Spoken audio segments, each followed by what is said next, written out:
Good evening, Maya. Bati ni Dayan, bago ibinaba ang pinamili sa talipapa kanina. Sorry kung ngayon na ulit kita nabisita dito sa apartment mo It's fine.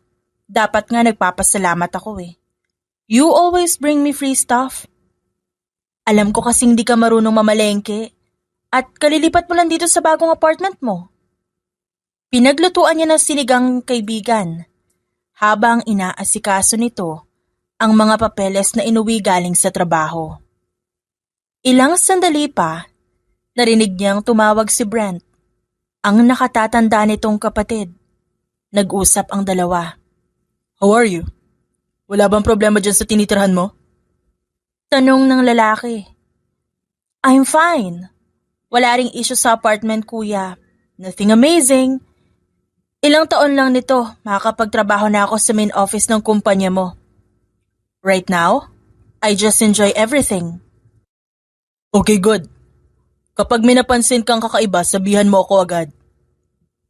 Ang maganda kasi, walang nakakakilala sa akin dito. Nobody judges me. Wala ring nakikipag-close sa akin. I'm making progress for sure. Masayang sabi ni Maya. By the way, alam mo ba nakita ulit kami ni Dayan? Yung dati mong classmate sa college? Hindi tumuloy si Dayan sa pagpasok ng silid. Nanatili siya sa pintuan para makinig sa dalawa. Excited siya na makita ang reaksyon ni Brent sa sinabi ni Maya. Dayan Diaz? Siya yung anak ng lalaki na nalo sa loto, di ba? Nagsimula sila sa isang fast food chain sa syudad. Nouveau Riche family. Ano nangyari sa kanila? Pag-uusisa ng binata. Nalulong sa sugal ang papa ni Dayan. Kahit yung kuya niya ganun din. Namatay sa sakit si Tito Daniel. Si Kuya James nawala na lang bigla. Kinuha ng mga taong pinagkakautangan niya. Alam mo na kung anong ibig sabihin nun. Paliwanag ni Maya. That's unfortunate. Anyway, kapag nanghiram sa'yo ng pera si Dayan, huwag mong bigyan ng malaking halaga. Her family was into gambling. Kaya hindi natin sigurado kung pati siya lulong din. Baka mag-take advantage yun sa kabaitan mo. Kuya, hindi siya ganyan, okay? She's good to me. Naging classmate mo siya nung college. Sa isang minor subject, di ba? You know her? Masama ba siya? Di ba hindi naman? Times change, Maya. Nagbabago na ng mga tao kapag desperado na. Fine, I could be wrong. Hindi na kami nagkita ulit. Kaya nagiging alerto lang ako para sa'yo. Is it wrong for me to care for you? Giit ni Brent. Lumingon si Maya sa pinto at agad nataranta. Narinig ka ni Dayan. Girl, come here. Kausapin mo si kuya. She's there? Maya naman. Lumapit siya para silipin ang screen ng tablet. Nakita niya si Brent na mukhang kauuwi lang din. Kakahubad pa lang nito ng suit jacket na suot. Hindi ko sasamantalahin ang kabaitan ni Maya, Brent. Ang totoo pa nga niyan, dinadalaw ko siya rito para lutuan na makakain. That's great. Thank you. Pasensya na kung may nasabi ako masama. Ayos lang. Dati pa man may pagka-judgmental ka na talaga. Nagtatampong ani Dayan. Natawa lamang si Brent.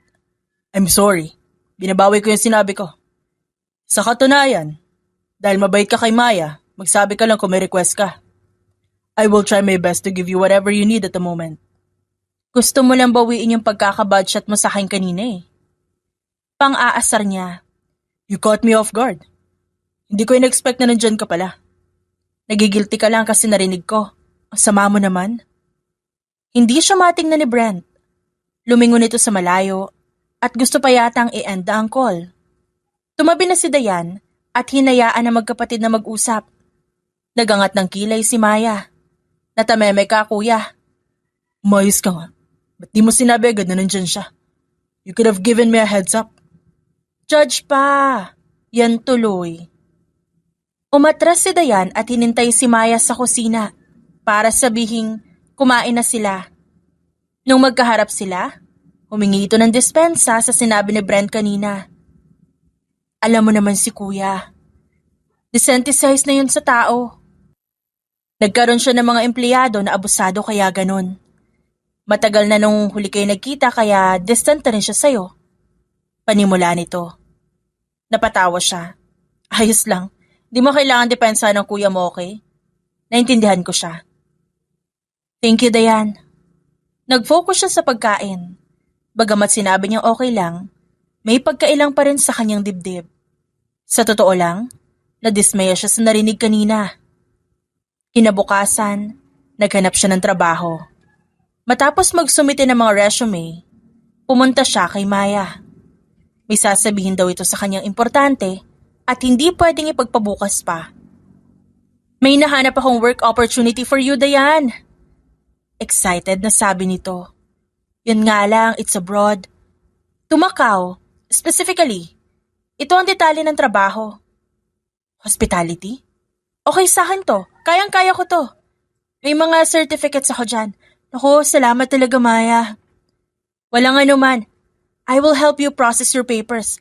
As for the flight, pwede ka makisabay sa private plane ni Kuya Brand. Ang alam ko, may kipagkita siya sa tito namin. It's in Macau too. He's going to go there for a quick visit.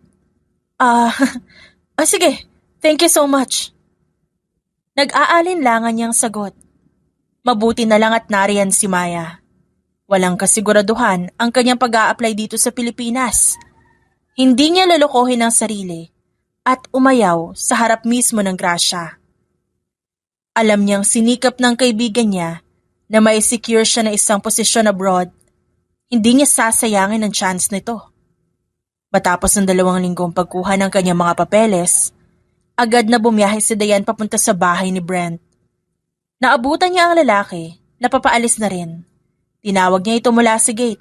Brent! Agad na kumunot ang noon nito nung mapalingon sa kanya. Papasukin niyo siya. Dayan, nagmukha kang preso dyan. Come inside.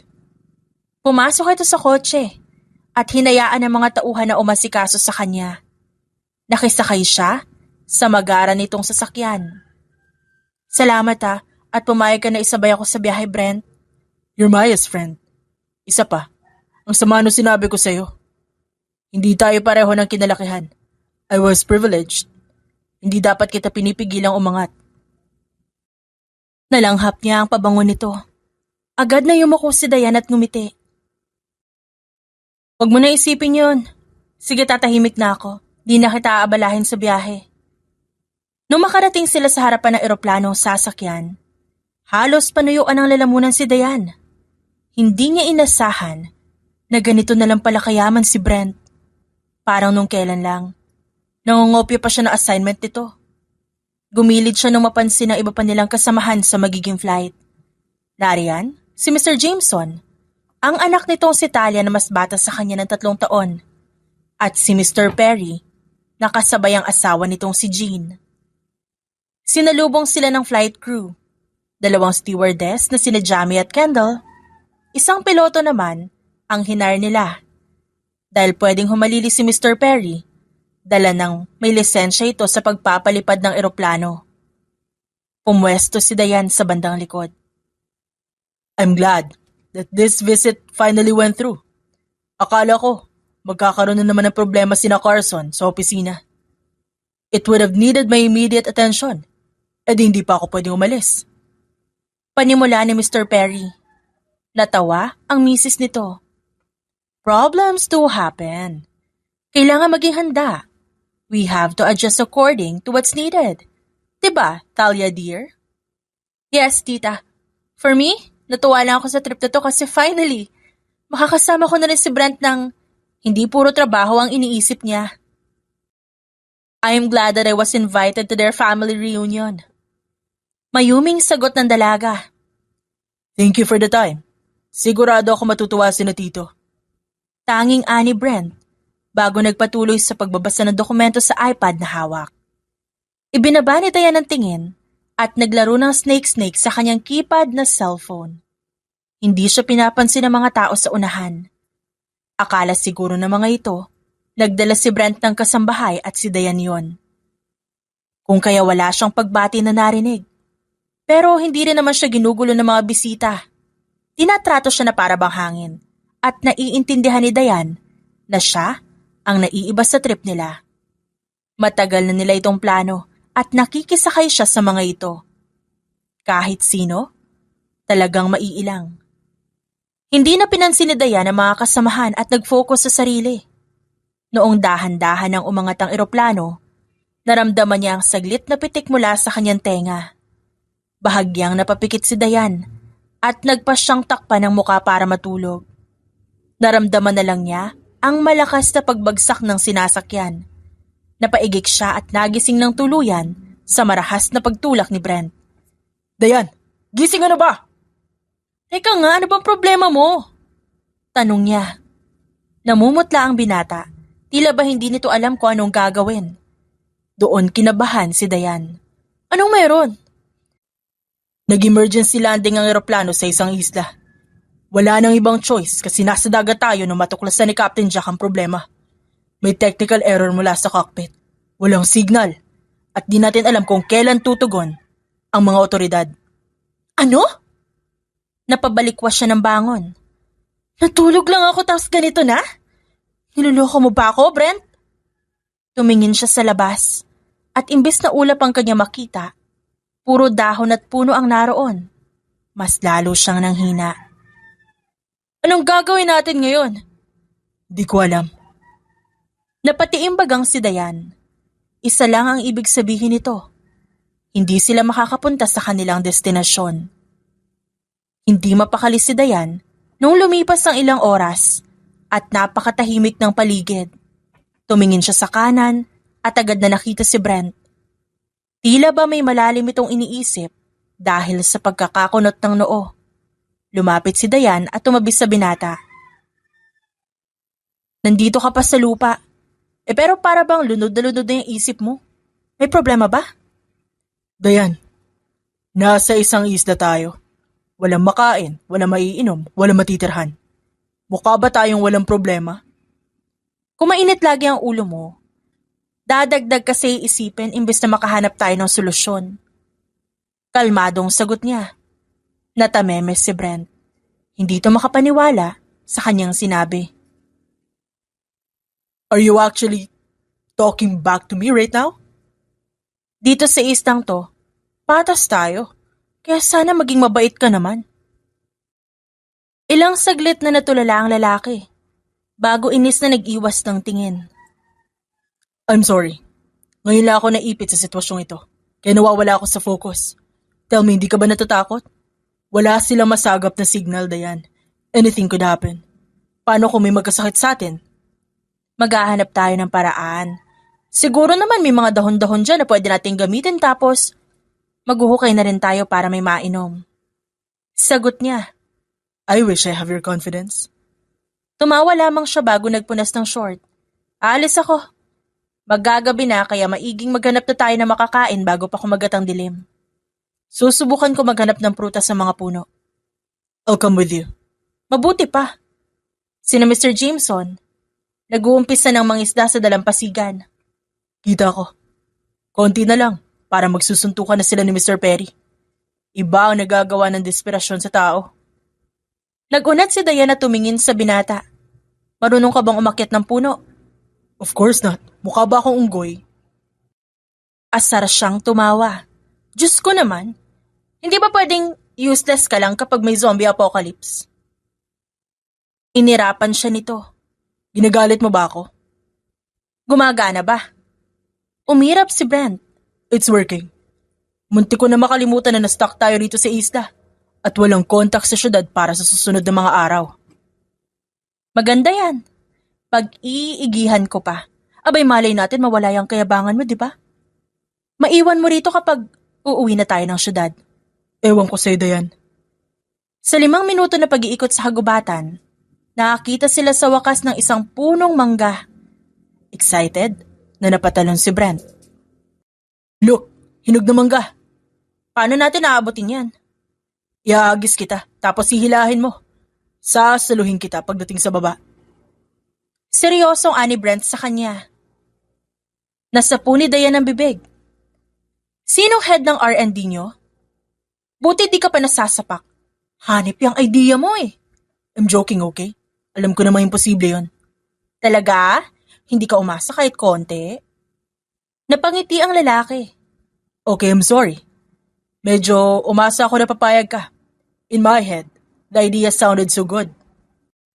Akala mo yata habang buhay akong 18 years old. Maglakad nga lang hinihingal na ako. Mag-isip na lang tayo ng ibang paraan. Huwag mo na akong pagtawanan dito, okay? Gagawa ko ng sungkit para sa ating dalawa. Dayan, paano? Yumuko siya at hindi pinansin ang pag-uusisa ni Brent.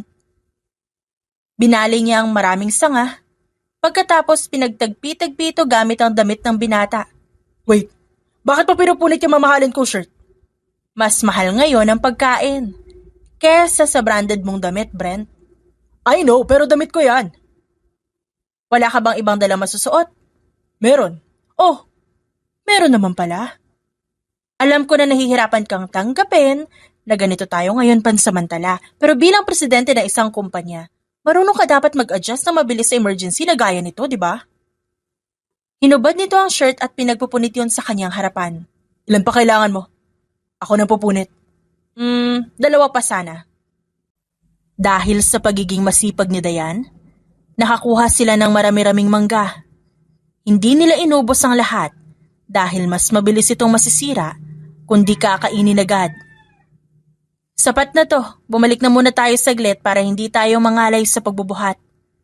Suhestyon niya. Nung makarating sila sa dalampasigan, nakita nila si Mr. Jameson na masayang winawagayway ang huling isda. Look, I caught this. Wow, that's great, sir.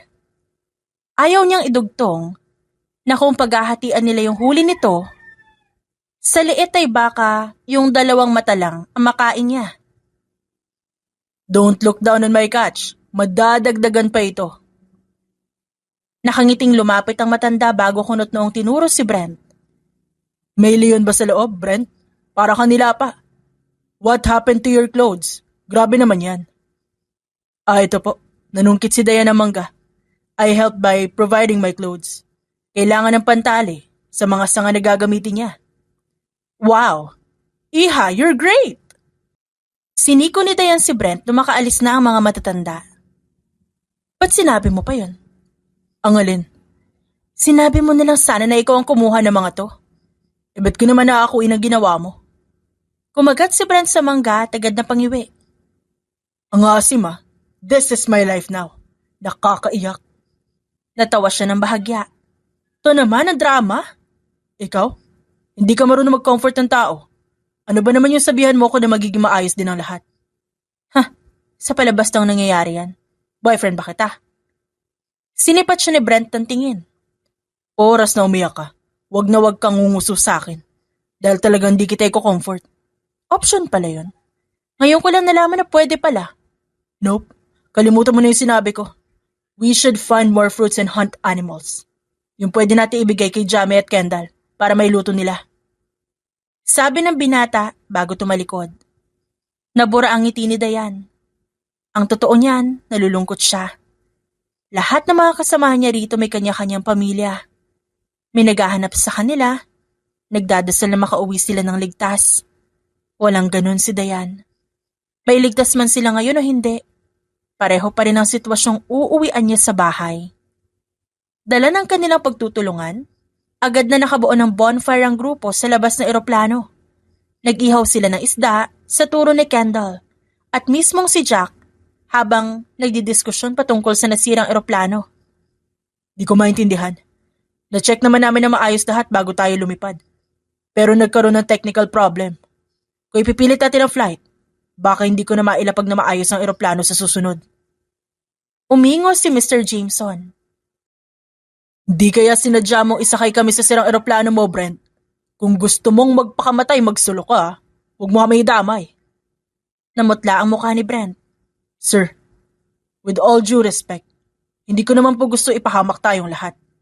I have my business with me. Bakit ko po hahayaang mamiligro ang buhay ko? Malay ko. Kanino ba tong private plane? Di ba't sa'yo? Pumagit na ang piloto sa pag-aaway ng dalawa. Sir, may ginagawa po kaming test bago paliparin ang isang eroplano. Kung intensyon po ni Sir Brent na mamatay kayo, hindi na po dapat tayo nag-aapunan ngayon. At nagpapalutang-lutang na lang sa dagat, di po ba? Nangyari ito sa kabila ng pag-iingat namin. Di kaya may nagtatarget sa inyo, mga sir? Untag ni Jamie. I think so too. Mabuti na lang. Naging mabilis si Captain Jack. Nakita niya agad ang problema. Anang isa pa nilang kasama. Sumang-ayon din si Thalia bago inubos ang inihaw na isda. Hindi nito binigyan ng katabing si Kendall. Napaiwas na lamang ng tingin si Dayan. Sa lahat ng ito, si Thalia lang ang pinakakalmado. Tila ba wala lang sa kanya na posibleng dito na sila manirahan habang buhay. Hoy, matulog na tayo sa loob. Ba't ka ba nakatulala dyan? Pagpukaw ni Brent sa kanyang pansin nang magsialisa na ang lahat. Yung si Sir Jameson? Kanina lang bait-bait niya sa'yo tas biglang ang sama niya na ngayon. Kailangan ba sa bawat pagkain niya? Dapat may gamot din sa puso? O talagang ganun lang siya? Hayaan mo na. Mas marami pa akong kilalang mas malala dyan. Buti nga siya nagalit lang. May iba pa na nagbanta sa akin. Masyado raw akong pakialamero. I promise you, wala akong alam sa nangyayari. Bayad ang oras ko. Kaya ba't ko sasayangin dito? Paghihimutok ng binata, natawa siya. Alam ko hindi ka nagsisinungaling. Sa arte mong yan, bangungot siguro para sa'yo malugmok sa islang to. Oo na, maarte na. Pero nagtrabaho ako na maayos para maging komportable ang buhay ko, Dayan. Kaya nakakainis isipin na kahit anong pag-iingat ko, nauwi pa rin sa ganito ang lahat. Para akong pinagkakaisahan ng pagkakataon. Huwag kang mag-alala. Sa susunod na awayan ka na matandang yan, ako ang bahala sa'yo. Pag-alo niya sa lalaki, agad na kuminang ang mga mata nito. Anong gagawin mo? Pagdadamutan ko ng pagkain. Nakita mo ba yung bilis si Talia kanina?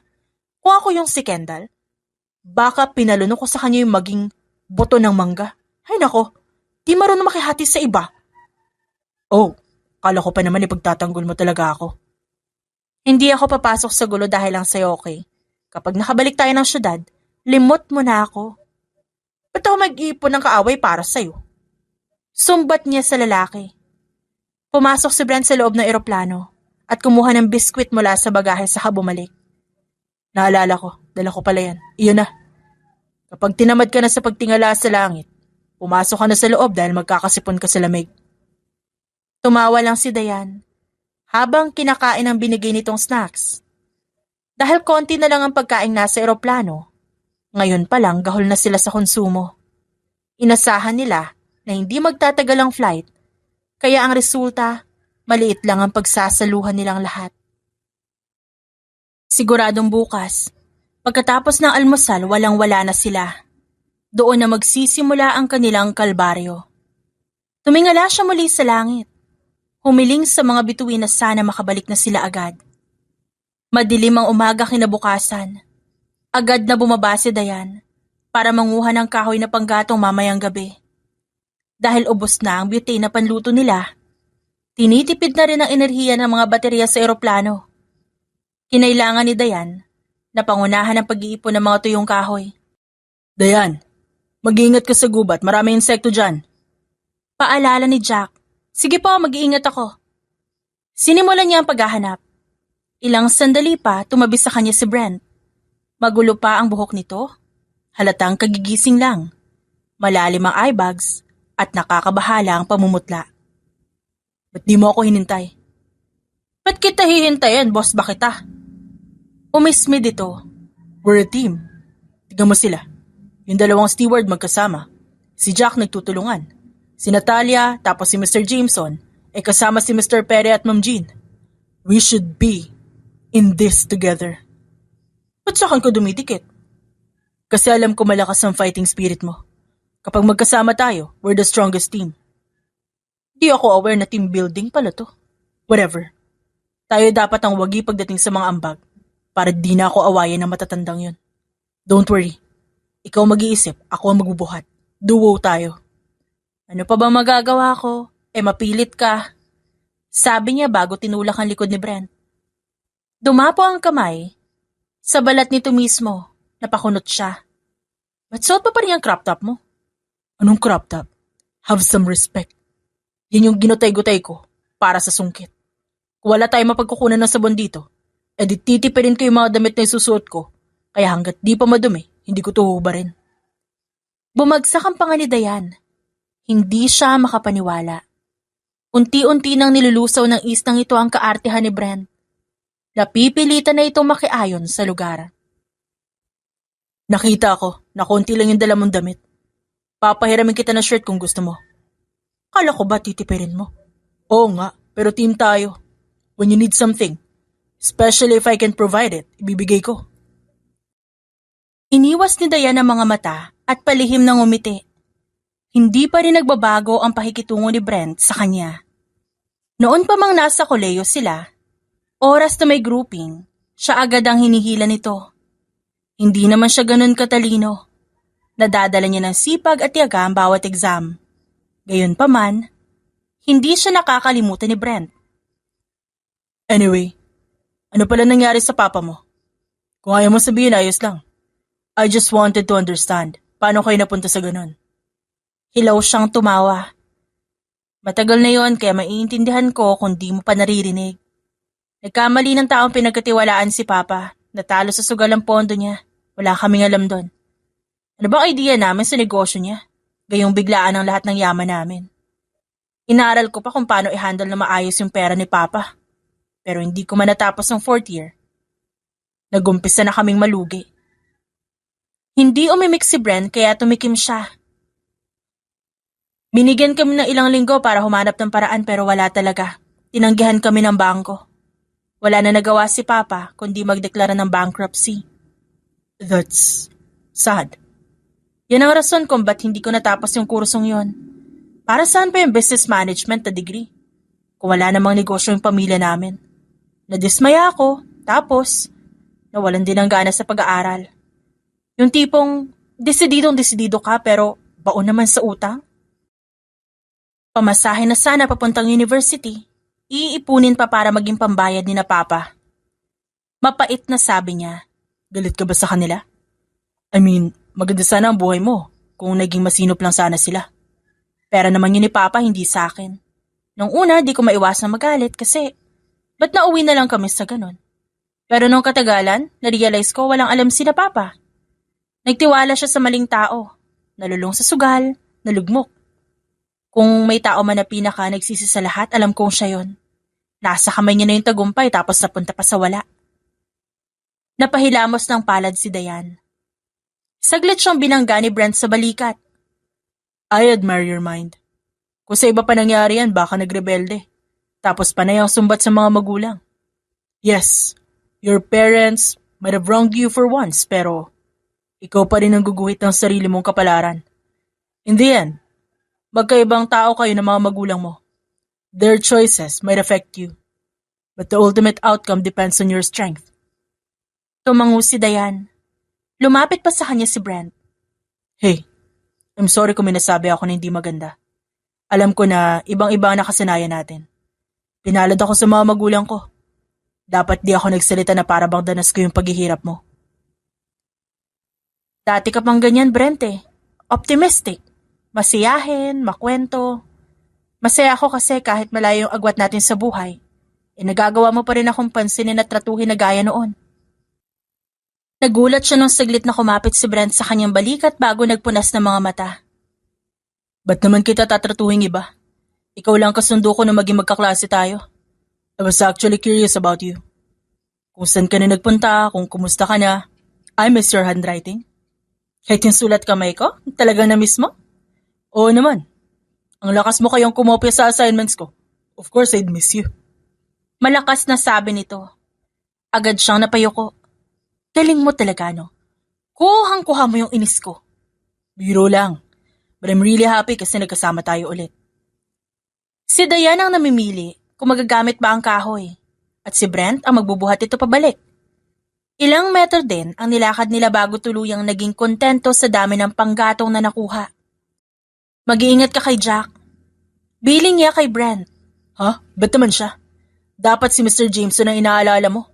Kasi mukhang gusto akong ipain sa mga shark na matandang yun. Pamilyar siya sa gubat. Tas pareho sila ni Talia na masyadong close sa isa't isa. Hindi maganda yung kutob ko sa dalawang yun. Tinali ni Dayan ang buhok. Pinanood siya ni Brent bago kampanteng tumango. Sige. Pero total pareho tayong stuck dito sa gubat. Sa tingin ko wala silang gagawing masama. We're all desperate, di ba? Baka nga. O tara na. Nangangalay ka na siguro. Nang makabalik, agad na nagtatakbo si Mr. Perry. You too. Thank God. May nag-iisip pa pala sa grupong to. Ano po meron? Tanong ni Dayan. Ask that old man. Inubos niya lahat ng alak na meron tayo. Magagamit sana yun for disinfection. Or even self-defense. Dahil flammable ang alcohol. Gigil na sabi ng matanda sabay sulyap kay Mr. Jameson na lango sa isang tabi. May gagawin pa po pala kami ni Jamie. Sabi ni Kendall bago nagmamadaling umalis. Itatabi namin ni Dayan ang mga kahoy. Hindi namin mabubuhat si Mr. Jameson. Tara na. Aya ni Brent bago sumunod sa loob ng eroplano. Napabungis-ngis siya. Kala ko magpapalakas ko dun sa matandang yun na tutulungan mo. Nope. He wasted some of our resources. Ay nako. Kapag siya nangailangan ng tulong pagsabihan natin. He can't keep calling for my name tapos sa huli ako pa rin nasisisihin. Nag-umpisa itong tumalak. Bingi-bingihang tumango si Dayan para kunwari nakikinig siya. Kahit pa ang totoo inoobserbahan niya ang mga tao sa labas. Pakiramdam niya magiging magulo ang susunod na mga araw. Umulan ng malakas sa isla sa mga sumunod na araw. Maalinsangan ng umaga dahil kahit bumubugso ang hangin, mainit naman ang dala nitong temperatura. Nagpaypay si Dayan habang inangat-ngat ang cracker na naitabi ni Brent. Bulok na raw ang ibang prutas sa tinago nila. Paano ba yan? Wala tayong magagawa. Kailangan bumaba tapos sumanap na mapagkukunan ng pagkain. Alright. Mabuti na lang at may kahoy pa tayo sa loob. Anong gusto mong ulamin natin? Gusto ko ng steak. Huminga ito ng malalim. Don't mention those kind of food. Malulungkot lang tayo lalo, Dayan. Sinabaw ang isda na maraming sabaw. Yung tipong matabang tapos mabuto. Nilagyan ng maraming saluyot. We can do that here. Yun din ang inulam natin kahapon eh. Pumalatak si Brent. Stop hurting my feelings, Dayan. Lumingon siya sa binata. Gusto niya mangumiti. Pang ilang araw na rin nila na hindi siya nakakapagsipilyo. Hindi siya confident na makikita ni Brent ang ngipin niya. Kailan ba titila ang ulan na to? Kailangan na natin maghanap na ibang makakain. Sawa na ako sa biskwit. Kung subukan na kaya nating lumabas ngayon? Suhestyon ni Jamie kay Mr. Perry. Agad na tumayo si Dayan para mag-unat. Sama ako. Wait, it's not safe. Paano kapag may nangyaring masama sa inyo? We have to stick together and be safe. Pamimigil ni Brent. Di lahat pwedeng tumunganga lang na gaya niyo, sir. Dayan, dalawa kayo ni Jamie. Mag-ingat kayo madulas ang bato sa labas. Inabot ni Dayan ang braso ni Brent. Sasama siya sa amin. Bumaba sila ng eroplano. Nabasa ang buong katawan ni Dayan. Hindi pa man lubos na nakakalayo. Dapat nagdala tayo ng payong Naalala ko may payong sa loob ng eroplano.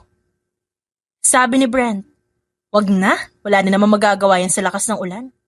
Hindi tayo mamamasyal kaya useless lang ang payong. Dito tayo, Dayan, Sir Brent. Naghanap sila na makakain sa gubat. Nariyan ang niyog na nahulog sa lakas ng hangin. Pinagpupulot nila yon at nilagay sa bag na dinala ni Jamie. Ginabi sila sa ginawang paghahanap. Sinipon si Dayan dahil sa lamig. Nagiinit na ang talukop ng kanyang mga mata. Naunang pumasok ng eroplano si Jamie, habang si Brent inaalalayan si Dayan sa pag-akyat. Dumampi ang kamay nito sa kanyang batok. Dayan, nilalagnat ka ba? Ang init-init ng katawan mo. Huwag kang maingay. Umiwas siya at tumingin sa loob. Unang sumalubong sa kanya ang mukha ni Jack. May problema ba? Ano yung sinabi ni Sir Brent? Pag-uusisa nito. Wala yun. Nagkagasgas ako sa binte kaya nag-alala si Sir. Sigurado yan Oo, Jack. Nagmistulan ng leader sa grupo ang binata. Ito ang namamahala sa kanila pagdating sa mga gawain. Hindi na makaboses si Brent. O ang mas nakatatandang parte ng grupo dahil sa otoridad ni Jack.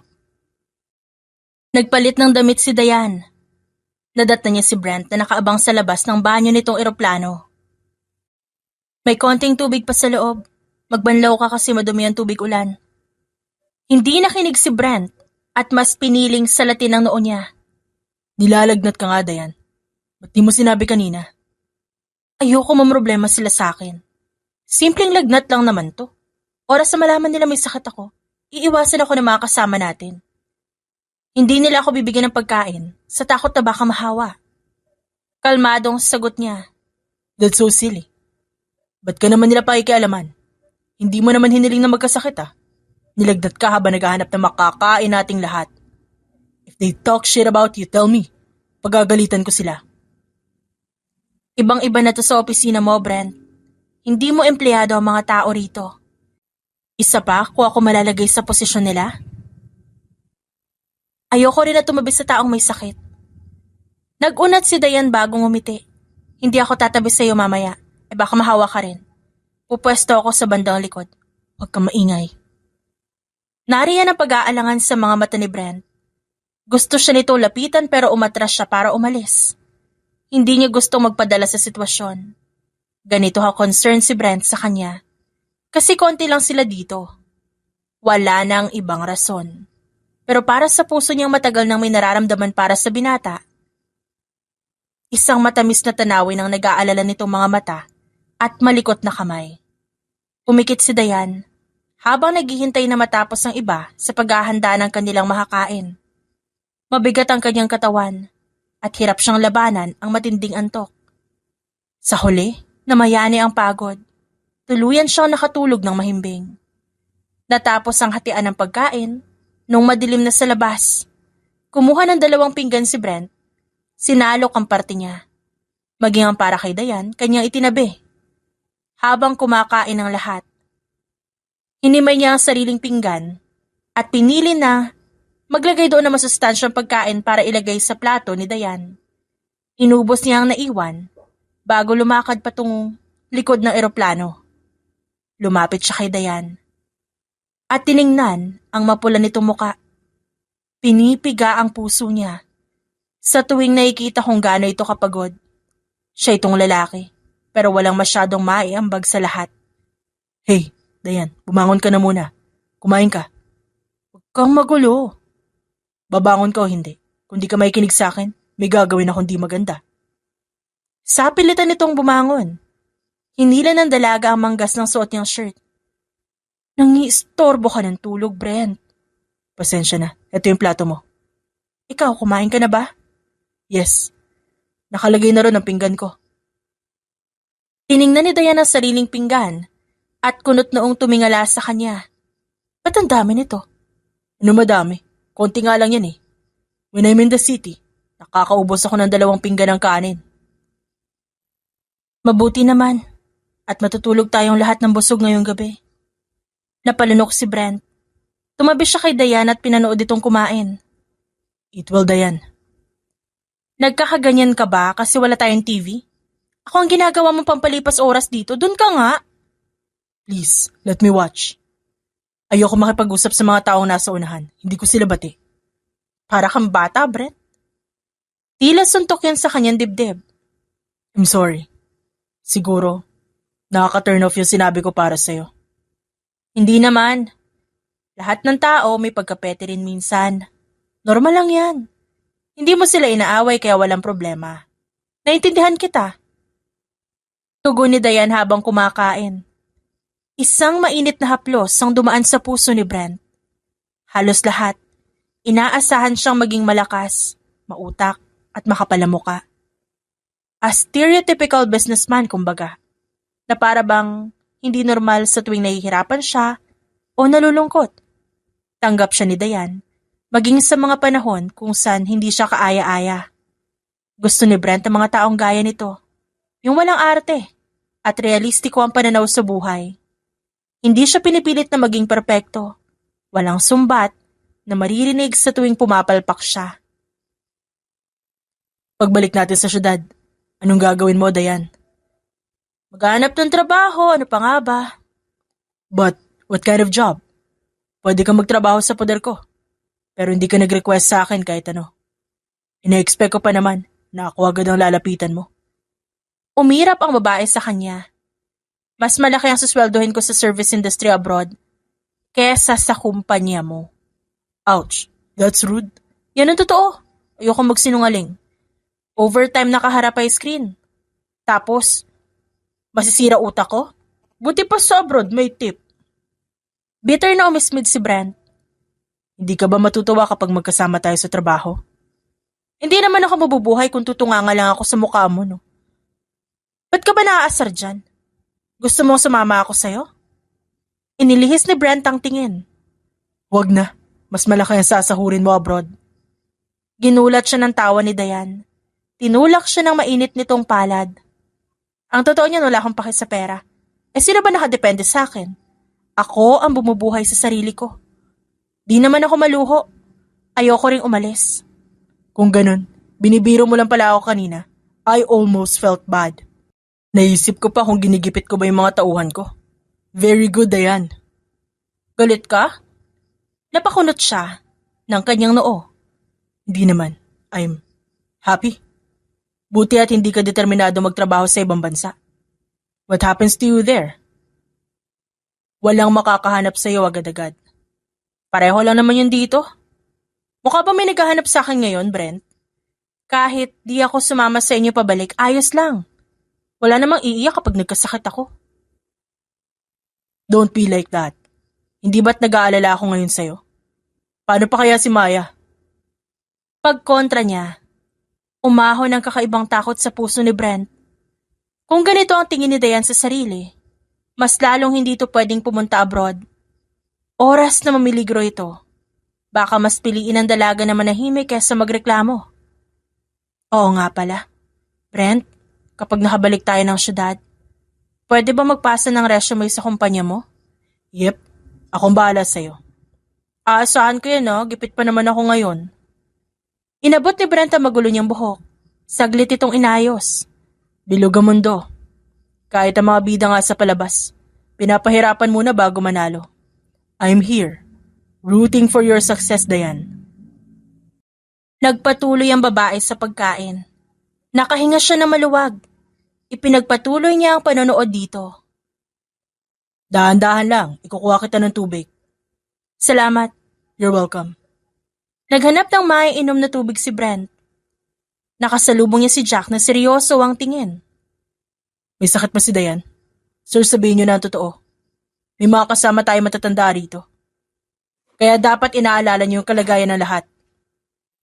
Hindi lang yung kaibigan niyo. Namewang siya. Nasa pinakalikod na nga pumwesto yung tao, pinag-iinitan mo pa rin. Hindi ko siya pinag-iinitan, sir. Inuulit ko, kapag nagkasakit ang karamihan sa atin, mas maghihirap tayo lalo. Huwag ka mag-alala. Hindi kami lalapit sa inyo. Aasikasuhin mo na agad ang pag-contact sa mga otoridad. Yun dapat ang ginagawa mo, na makalis na tayo dito. Hapyaw siyang sumulyap kay Thalia bago umiling. Hindi yung ina-enjoy nyo ng girlfriend mo yung pagiging stuck natin dito. Hindi honeymoon na nangyayari sa islang to, Jack. Napatiimbag ang lalaki. Tumalikod dito at hindi na siya pinansin.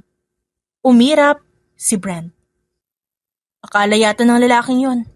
Hindi niya pansin ang pagiging malapit nila ni Thalia. Hindi niya ugaling makialam sa gawain ng iba.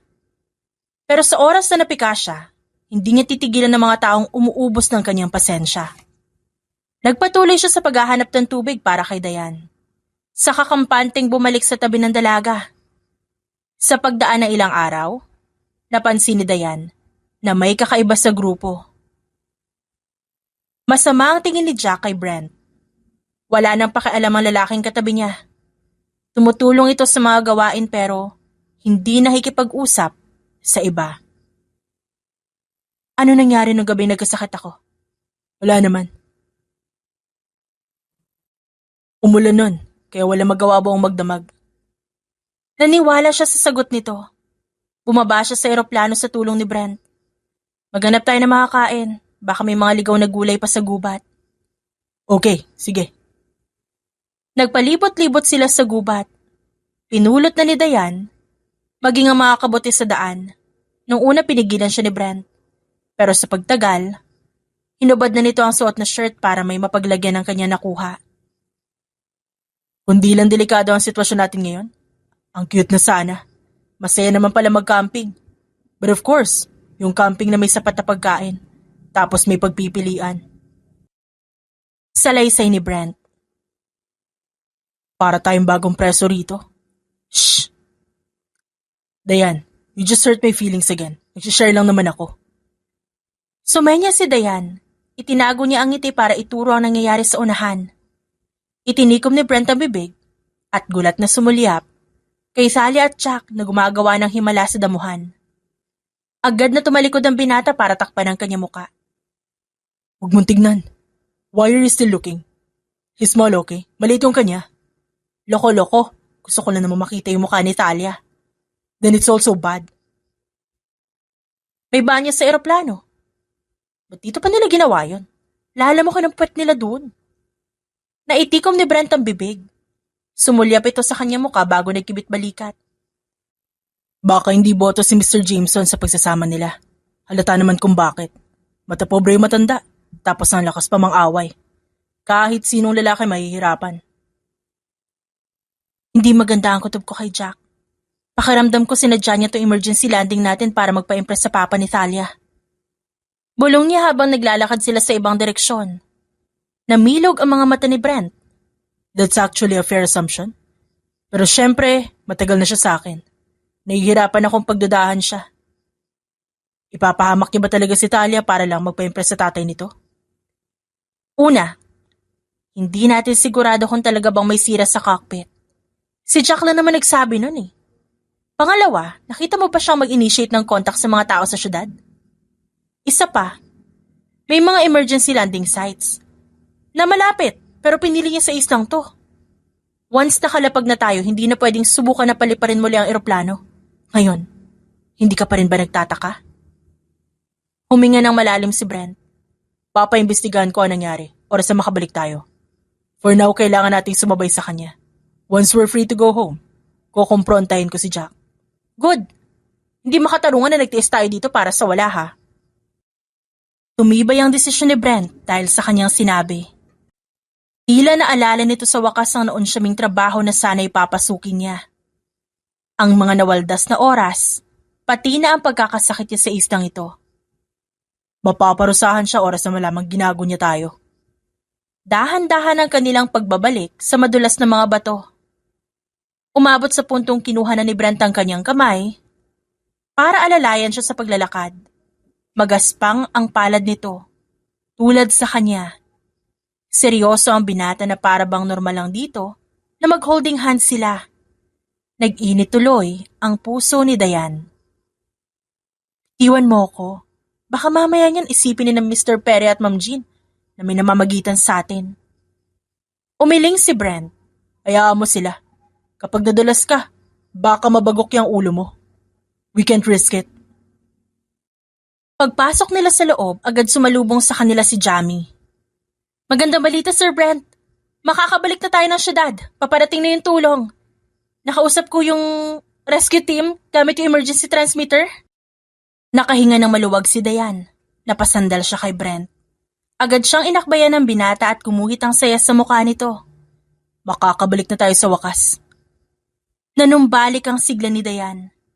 Pinisil niya ang kamay ni Brent bago pumasok sa pinakaloob para maghanap ng maisusuot. Hindi binitiwan ng lalaki ang kanyang kamay, kaya sumama ito. Iniwas ni Dayan ang tingin.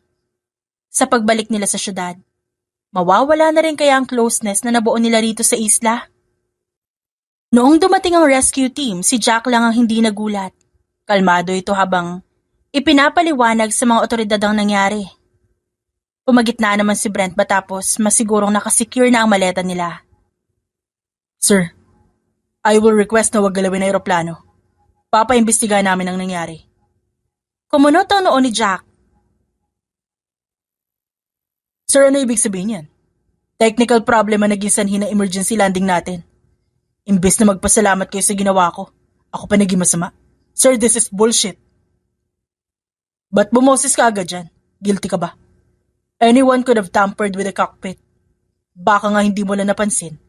Kasi, Kahit ikaw na target. Pinalabas mo agad na masama yung sarili mo. Ano pa bang gusto niyong palabasin? Sir, nare-respeto ko kayo. Baluarte ko ang cockpit na eroplano. Para niyo na rin ako inakusahan yan. Lumapit si Brent at kinwelyuhan ng lalaki. Kung wala kang ginagawang mali, manahimik ka. The investigation will reveal the facts eventually. O baka naman sinadya mo lahat ng to. Sir, bitiwan niyo po siya. May proseso po tayo sinusunod. Brent, ano ba? Tinulungan na nga tayo ni Jack. Nung hirap tayo sa isla, don't be so ungrateful. Sigaw naman ni Thalia. Dinuro ni Dayan ang babae. Kung hindi tayo napunta sa sitwasyong to, di sana hindi tayo naghihirap. Ayaw mo ba lumabas na kasabot sa investigasyon? We're finally safe. Tapos ngayon pa kayo nagkakaganyan ni Brent. Jack did nothing but help us. Tugon nito. Humarang si Mr. Jameson. Ano bang pumasok sa hukotin niyo at nag-aaway-aaway kayo? Talia, if they want to investigate, let them. Hindi ko makuha ko anong kinakainis niyo. Brent is not blaming Jack at all. He just wanted to check everything. This could be an assassination attempt for all that we know. Tumawa si Mr. Perry. Talia just wanted to protect her boyfriend. Miss Talia, listen to your dad. Kung inosente ang nobyo mo, walang mangyayaring masama. Wait, anong boyfriend? Who? Si Jack ba ang boyfriend mo? Siyasat ni Mr. Jameson. Saka na natin pag-usapan na lahat ng yan, oras na makabalik tayo ng syudad. Sa ngayon, mas kailangan po natin masecure ang kaligtasan yung lahat. Pasya ng isang lalaki. Tumabi si Brent kay Dayan at iginiya siya papasok ng speedboat. In the city. Hihintayin ko ang resume mo. Be quick. Natawa naman siya. Nagmamadali ka dyan. Hindi pa nga nakaka-recover ang tao, pinapapunta mo agad sa trabaho.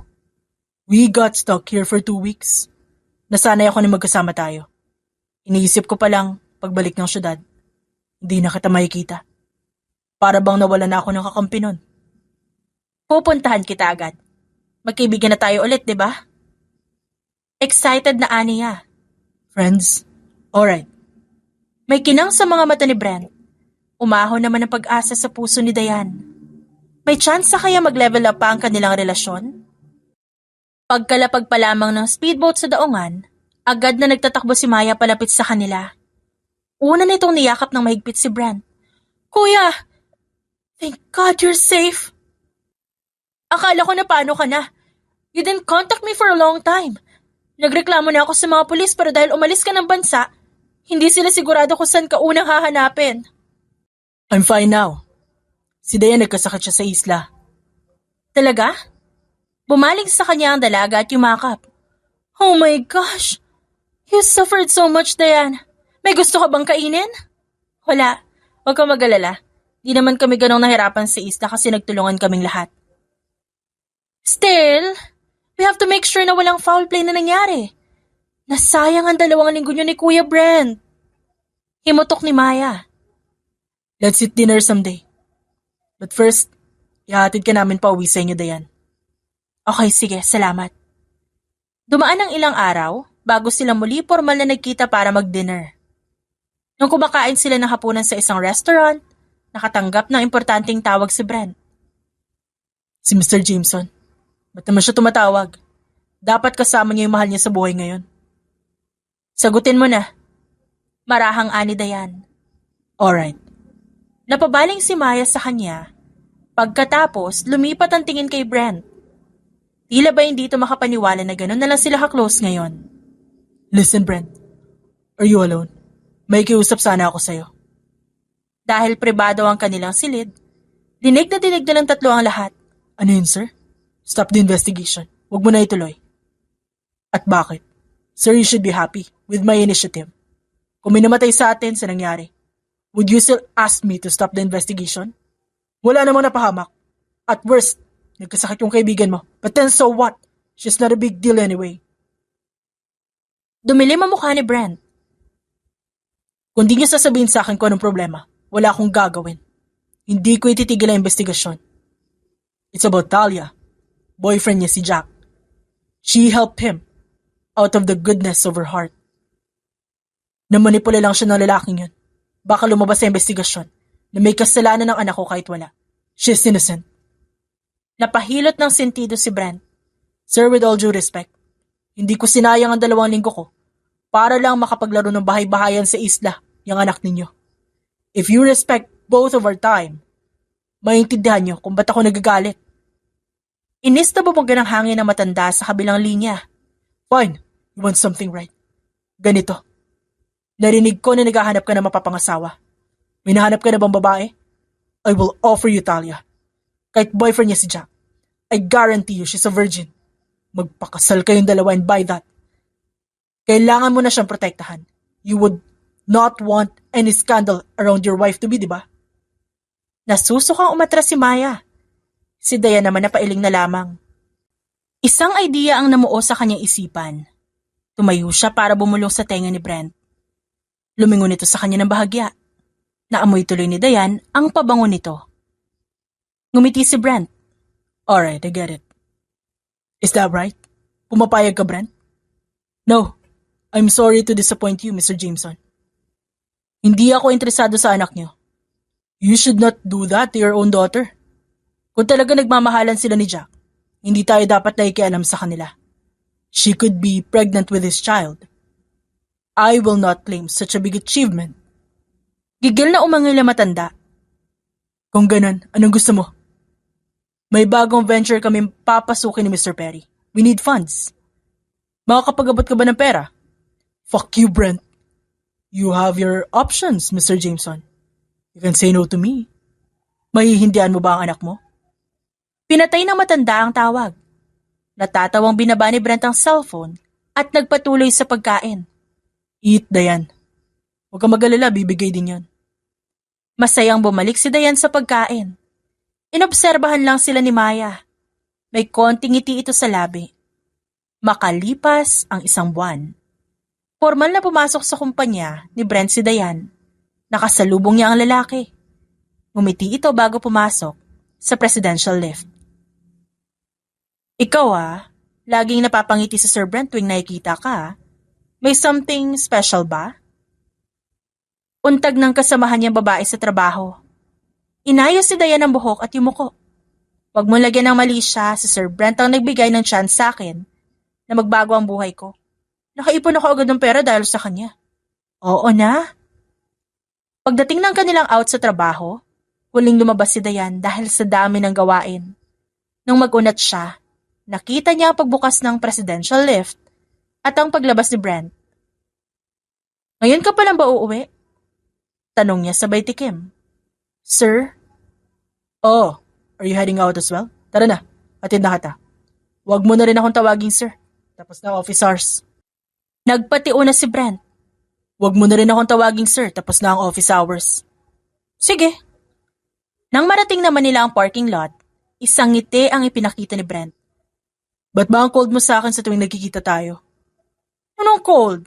Hindi ayoko lang na pag-isipan ka nila ng masama kung feeling close ako. Huminga ng malalim ang binata. Still, nakakatampo. How about we eat dinner outside? Sabayan mo ako magapunan. Bakit naman ako isasama mo? Matagal na nung huli tayo magkasabay sa pagkain. I missed it. Na-miss mo yung pagkain? Asar na tumingala si Brent. I miss you. Ikaw okay? Kailangan ko pa bang i-spell yun? Y-O-U. You. Ba't high blood ka na naman? Tuluyan na siyang napahagalpak ng tawa. Gusto mo isigaw ko, pero ikaw, panay ang pagtanggi mo sa akin. You don't want to get associated with me at all. Para bang may sakit ako at ayaw mo mahawa. Agad siyang sumeryoso. Inaalala lang kita. Pinaghirapan mo ang negosyong to. Ayoko naman na pag-isipan ka nila ng masama, kahit na pakikipagkaibigan lang yung pakay mo sa akin. Who says I'm here because of friendship?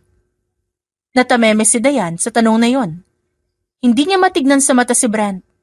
Hindi rin ito nagsalita kaya tahimik ang naging biyahe nila palabas ng parking lot. Anyway, nagbayad ng malaking halaga si Mr. Jameson. Bati na ulit kami, pero syempre, I had Jack blacklisted and everything. Hindi siya makakahanap ng trabaho sa loob ng 5 taon. Sabi ni Brent sa kanya, ang lupit mo pala talaga. Si Mr. Perry ang nagsabi sa akin na gawin yun. He has to face consequences. Hindi pwedeng protektado siya ni Mr. James o Natalia. Tumango siya. Saglit na dumapo ang paningin ni Brent sa kanya mukha bago nagpatuloy. Buntis si Talia at si Jack ang ama. Wala ng choice si Mr. Jameson, kundi tanggapin silang dalawa. Eh di sana, nagpabuntis na lang siya agad, no? Maybe Talia doesn't want to get pregnant early. Sadyang gumawa lang si Jack ng oportunidad para mawala ng choice si Talia kundi tanggapin ang lahat. Walang available na pills o condom sa istang yun. Agad na natauhan si Dayan. Hindi tayo sigurado, problema na nila yon. I just wanted to tell you. Baka matuwa ka sa balitang yon. Masaya ka ba sa sinapit nila? Oo naman. Bakit hindi? They're both adults. Ano man ang mangyari, desisyon nila yon. Sa bagay. We're here. Teka saglit. Magbubuksan kita ng pinto. Wag na. Brent, ba't pa ba ginagawa to? Because I wanted to. Ayaw mo ba, Dayan? Tuluyan na siya nitong inalalayan sa pagbaba. Kinumpronta niya ang lalaki. Ikaw, magtapat ka nga. Ano pang intensyon mo, ha? I like you. Gusto ko sana magkalapit pa tayo. More than how friends do. I want you very, very close to me, Dayan. Akala ko ba naghanap ka na mapapakasalan? Hindi ba pwedeng ikaw yon? Ha? Gulantang na tumulala si Dayan. Hinintay ni Brent na makarecover siya pero napatagal, kaya unti-unti siya nitong inakay papasok ng kainan. Let's talk while we eat, okay?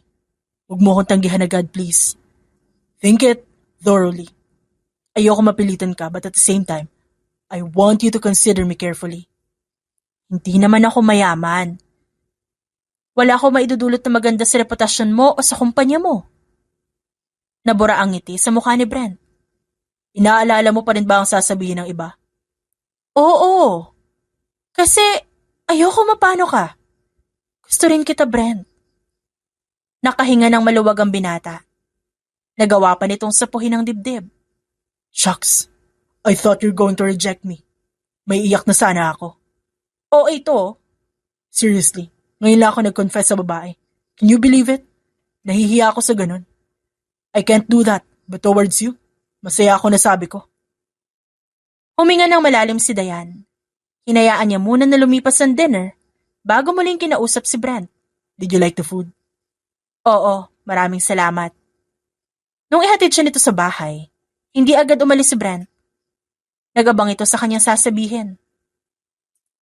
Habang kumakain tayo, may naisip ako, Dayan. I don't want to force you. Nasabi ko lang yun kanina kasi desperado ako. I imagine, what would it be like kung sumama ka lang sa akin dahil sa awa? Ayoko nun. I want happiness between us. Di porket pinapasok kita sa kumpanya, obligado ka na rin intindihin ako. That's not what I want. Alam mo, Brent, noon pa man, sabi ko na sa sarili ko na hindi ka gaya ng ibang tao dyan. Kahit na nasa college pa lang tayo, ang thoughtful mo. Naging crush kita sa buong SEM na magkaklase tayo. Dahil yun sa kabaitan mo. Tinatanggap kita, Brent. Gusto mo ako, di ba? Gusto rin kita. Saglit na natulala ang lalaki sa kanya. Di kalaunan, lumapit ito para kantilan siya ng halik sa noo. You saw me at my weakest moments. Sa kabila nun, proud ka pa rin sa akin at pinagtatanggol mo ako lagi. I'm hoping to have my cherished memories with you. In it, Dayan. Ako rin. Niyakap niya si Brent bago hinalikan sa labi. May isa akong request sa'yo. Ano yun? Hindi ako makakapag-concentrate sa opisina kung nasa isang building lang tayo. Iisipin kita lagi. Kaya pwede bang mag-resign na ako? Yumuko si Brent at huminga ng malalim. Fine. Tatanungin ko ang kaibigan ko si Lucas. I-request ko sa kanya na bigyan ka ng opening sa kumpanya. He's a good friend of mine. Thank you, Brent. Malungkot itong tumango. I want to be selfish and keep you by my side. Pero alam ko na tama ang sinabi mo. Kahit ako, hindi makakapag-focus sa trabaho kapag alam ko nasa malapit lang ang girlfriend ko. Ngayon pa lang kontento na si Dayan dahil nakikinig si Brent Hindi ito nagpapadala sa nararamdaman. Gusto ni Dayan yung lalaking kayang mag-lead sa relasyon, pero marunong pa ring makinig at umunawa sa kanyang nararamdaman. Ano kaya magiging reaksyon ni Maya? Natawa lang si Brent. Matagal niya na alam, Dayan. I talked to her. Hiningi ko opinion niya kasi magkaibigan kayo at ang sabi niya, it's enough for me to be honest. Gusto mo lang ng lalaking tapat at bukas ang isip. Kiming umiti si Dayan. Mukhang di lang ikaw nahulog sa ganda ko Maging si Maya, hindi ako matanggihan. You're simply amazing. Yun ang totoo. Ilang oras pa sila nag-usap ni Brent sa ilalim ng maaliwalas na kalangitan. Walang pagbabadya ng ulan. Malamig ang simoy ng hangin. At makikita ang nagkikinangang bituin sa kalangitan. Maganda ang pakiramdam niya sa darating na mga araw. Makalipas ang 1 taon. Huling bumaba ng company building si Dayan. Madilim na at mukhang siya na lang ang tao sa kumpanya. Kinailangan niya magbadali para maunahan si Brent sa bahay. Gusto niya ito ipaghanda ng hapunan dahil ayaw niya mag-order. Mas espesyal para sa kanya ang paglutuan ng partner. Kinuha niya ang phone mula sa bag at tinawagan ang numero ni Brent. Agad itong sumagot kaya napangiti siya. Hey love, nasan ka? Pauwi pa lang. I'm stuck in the traffic. Ikaw ba nasan ka? Palabas pa lang. Teka, ang dilim naman. Mukhang nauna pa yata umuwi yung utility staff namin kaysa sa akin. Napatagal yata talaga ako sa opisina. Sa susunod talaga bibilisan ko na. Huwag ka mag-alala. Nandyan pa yung mga gwardya niyo, di ba? Kung sunduin na lang kaya kita next time. Suhestyon ni Brent. You know I miss you. Sana sa opisina ka na lang pumasok, love. Alam mo naman ang stand ko dyan, di ba? Ayokong pag-isipan ka nila ng masama, Brent. Pinaghirapan mo yung posisyon mo, kaya hindi ako papayag na mapahiya ka. You know that Lucas is my friend, right? Lumabas siya na elevator at lumingon sa tahimik na tanggapan ng building. Oo naman, magkababata kayo, di ba? Magpapakasal na siya sa susunod na buwan. What do you think, love? Tayo kaya kailan? Huh? Teka, ba't ka nakikipag-usap sa akin ngayon nagdadrive ka? Saka na tayo mag-usap pag nakauwi na sa bahay. It's fine. Hindi pa naman umuusad ang sasakyan. Gusto ko lang sana marinig ang opinion mo. If I proposed publicly, would you want that? Napaisip siya.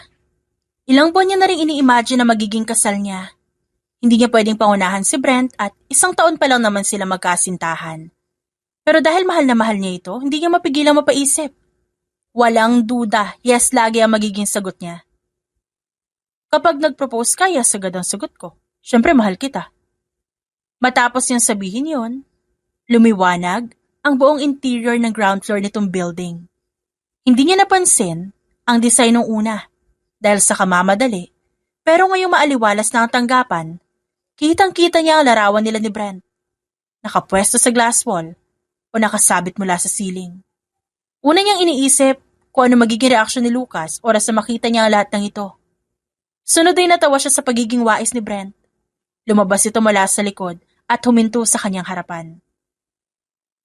Umugong ang malamyos na musika mula sa isang speaker. Tuluyan ng napatakip na mukha si Dayan.